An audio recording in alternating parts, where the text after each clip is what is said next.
Pois é, meus irmãos, meus amigos, antes de nós começarmos esta aula, eu peço a você, não vai lhe custar nada, não vai pesar a você. Inscreva-se no meu canal no YouTube e ative a notificação e o sininho para que você receba as notificações do próximo vídeo. Então eu peço a você, inscreva-se no meu canal, certo? Deixa o seu like lá, bem joia, e ative o sino de notificação para você não perder mais nenhum. E agora nós vamos para o estudo.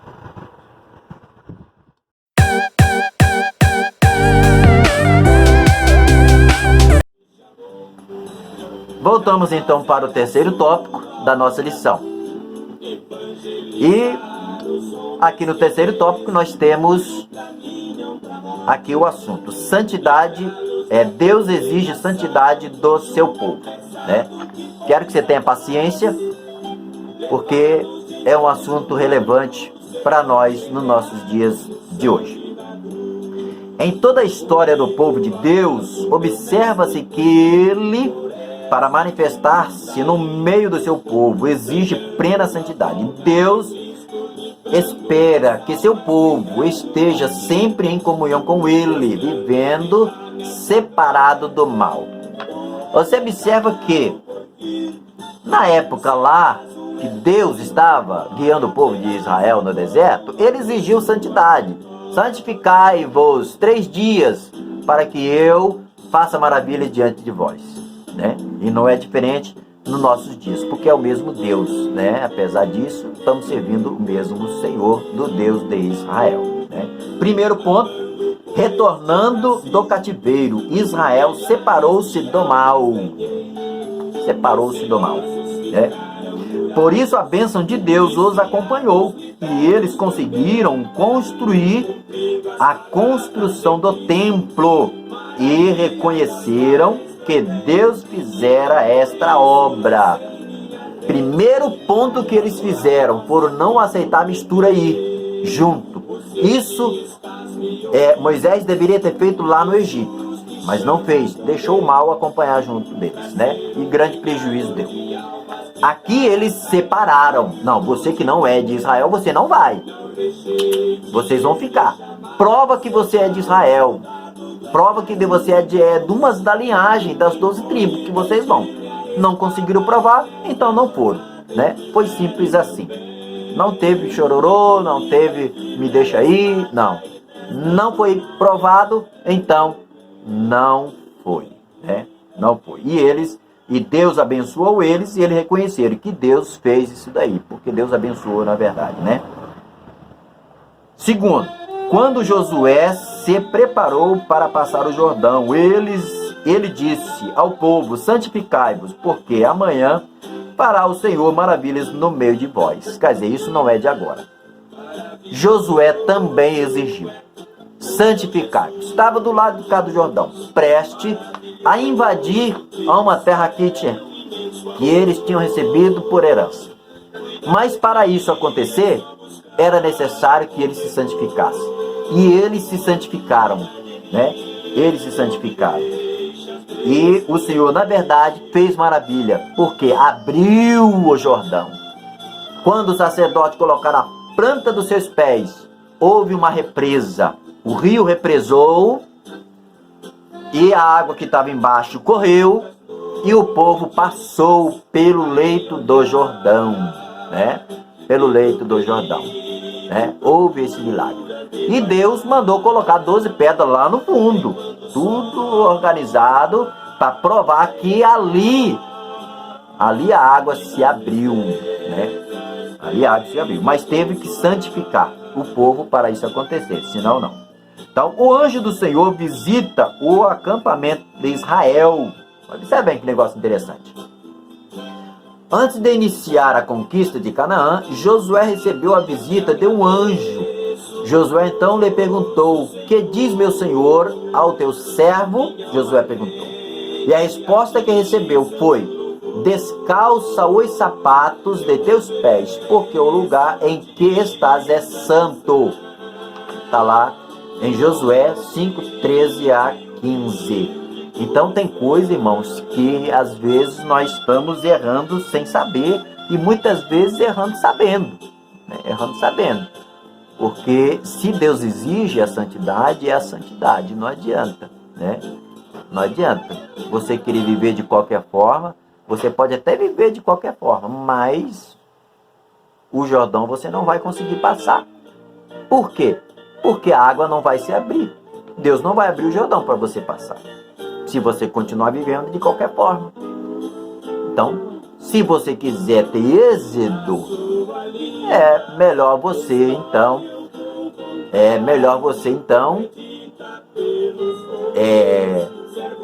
abrir espaço para a santidade e recuar na vida velha contaminada que você vive, né? Quarto tópico é: Israel é derrotado pela pequena cidade de Ai, uma cidade pequenininha, muito michuruquinha, pelo tanto de povo que tinha em Israel lá. Venceram Jericó, que era pior, uma muralha intransponível. Deus derrubou tudo. Venceram Jericó, mas a maldição veio de lá de Jericó para cá, por causa de um homem, né? Por causa de um homem. Observa bem.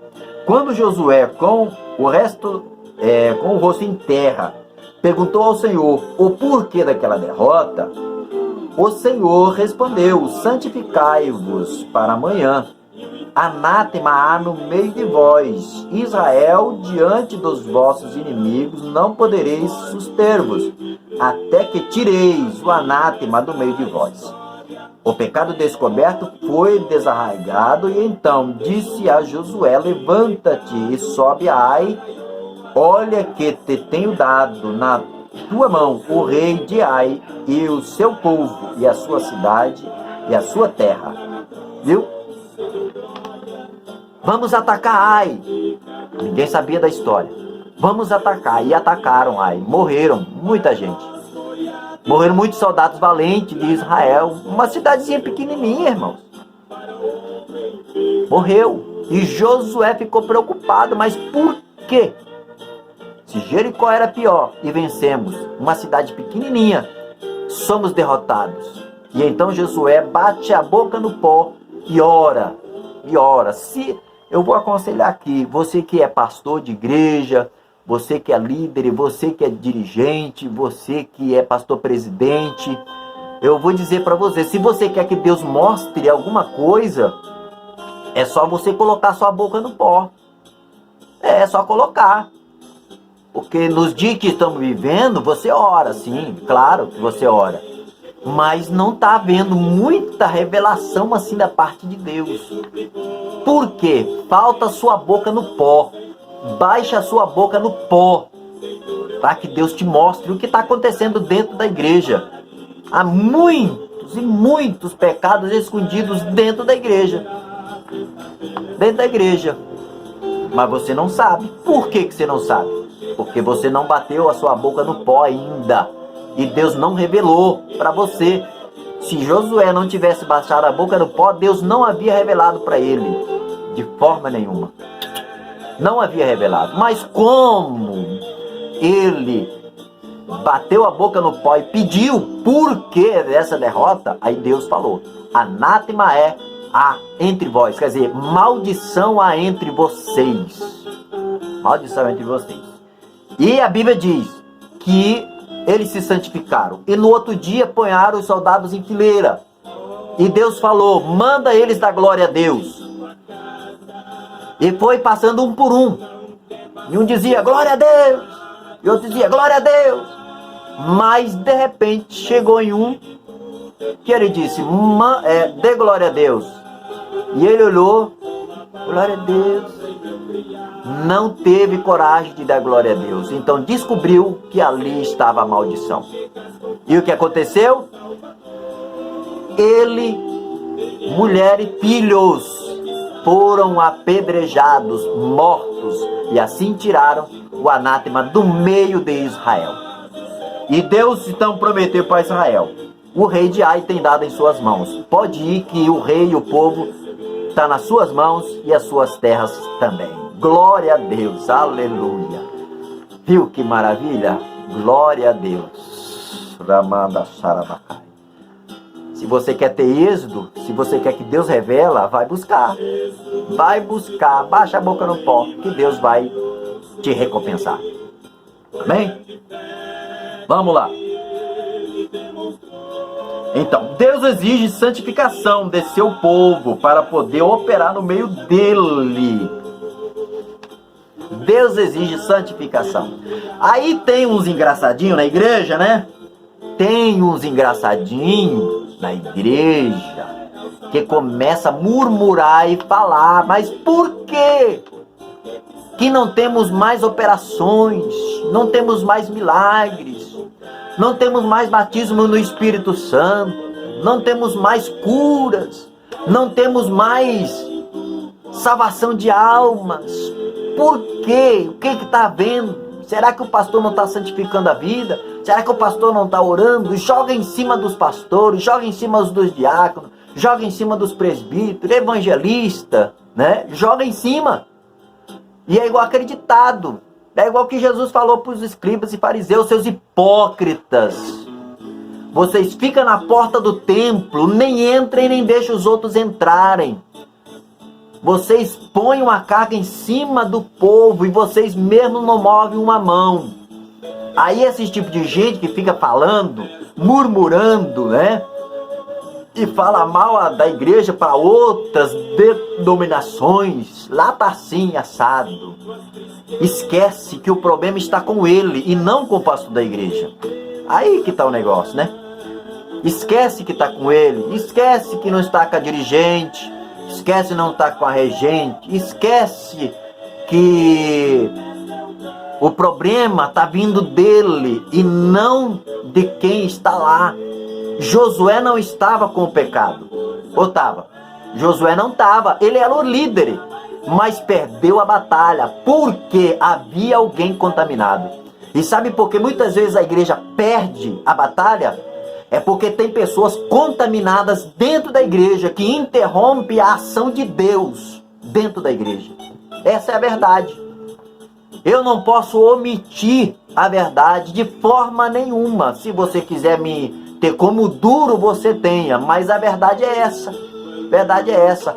O erro, muitas das vezes, 90% do erro não está no pastor da igreja. Não. Está em você que é murmurador, falador, e fica falando coisas que não deve, né? Fica falando coisas que não deve. O erro está contigo. Santificai-vos. Observa bem. Deus exige santificação do seu povo para poder operar no meio deles. Se você quer que Deus opere no meio da igreja, você que é membro da igreja, quando eu falo membro, estou falando de homem e de mulher, porque não existe membra na igreja, é membro. Estou falando de você, membro da igreja, homem e mulher. Se você quer que Deus opere no meio da igreja, então você começa a santificar a sua vida, começa a tirar o anátema que está no seu coração, que Deus vai operar. Quer ver Deus fazer maravilhas e milagres? Então faça isso, que você vai ver Deus operando. Glória a Deus. Aí você vai ver Deus operando. Ramanachalabacai. Você vai ver Deus operando. Deus vai salvar. Deus vai curar. Deus vai curar. Né? Deus vai curar. Pela misericórdia do Senhor, Deus tem me usado para curar, mas quando Deus fala comigo, eu tenho convicção do que eu estou fazendo. Do que eu estou fazendo. Então, se você quer ter o êxodo, começa a santificar a sua vida. Começa a largar os seus velhos hábitos, os seus velhos costumes, que às vezes você está dentro da igreja, mas o seu costume você não tirou. Você não arrancou ele fora. Você não arrancou ele fora. Começa a fazer isso, que você vai ver. Como que Deus vai abençoar você? Glória a Deus. Receba essa palavra no nome de Jesus. Receba essa palavra no nome de Jesus. Amém? Então terminamos aqui o terceiro tópico, né? E vamos agora para o quarto tópico, no próximo vídeo.